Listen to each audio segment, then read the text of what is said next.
Ayan, part 2 na, no? So na-excite ako sa ikikwento ko. So part 2 na, no?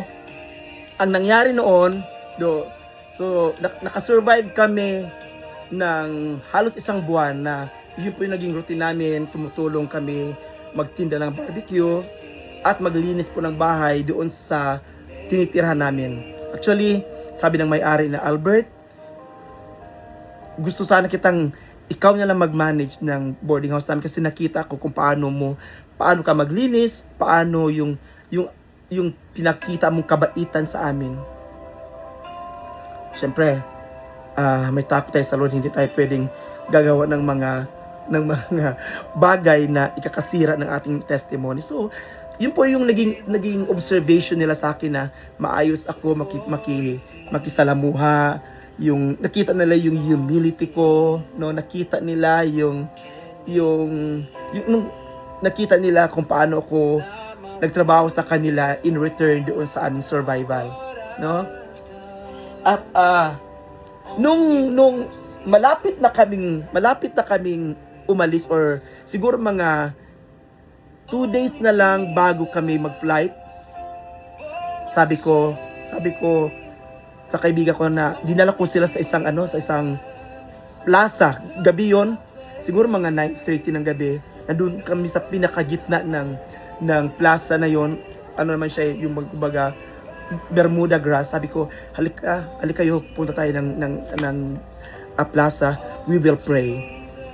Sabi ko, hingi natin sa Lord kung ano yung plano ng Lord. Kasi imagine na offload kami, nasayang yung ticket. So sabi ko, this time hindi pwedeng aalis na lang tayo na without the guidance of the Lord sa ating mga buhay. So sumama sila at talagang nakita ko yung kanilang dependency sa Lord. Sabi ko na kailangan nating lumapit sa Lord kasi kung tayo lang, we cannot do anything.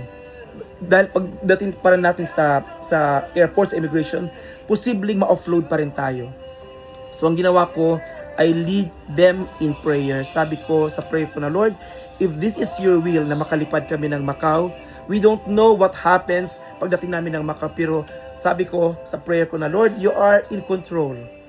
Hindi namin alam na kung anong mangyayari pagdating namin pagdating namin sa immigration or pagdating namin doon sa airport. So we prayed. Talaga grabe yung prayers namin. Grabe yung iyak ko sa Lord. Kasi hindi ko alam. Sabi ko, Lord, I don't know what's ahead sa amin, kung ano po yung plano mo sa amin mga buhay, pero I know perfectly kung ano po yung magiging plano mo sa amin. Although hindi ko pa nakikita yung plano, pero I know kasi sa Bible na babasa ko in Jeremiah 29:11, sabi nga doon, for I know the plans I have for you, declares the Lord, plans to prosper you and not to harm you, plans to give you hope and a future. Kaya sabi ko sa prayer na, Lord, 2 days from now, flight na namin papuntang Macau.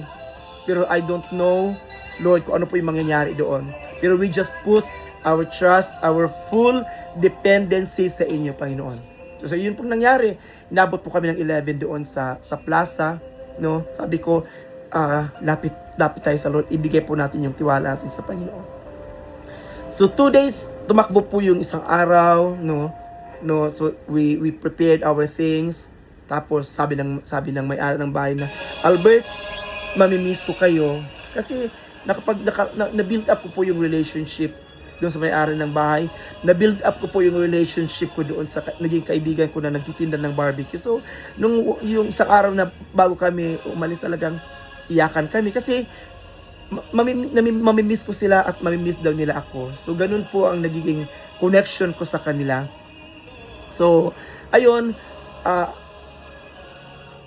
after a day, so kinabukasan flight na namin. So excited kami, at the same time nandoon yung kaba na, Lord, ano kayang mangyari? Pero nung pagpasok namin sa airport, no, we handed over our passport. Ako yung unang pumasok, so lumusot ako, no. Pangalawa, yung isang kaibigan ko, nandoon yung kaba, pero lumusot siya.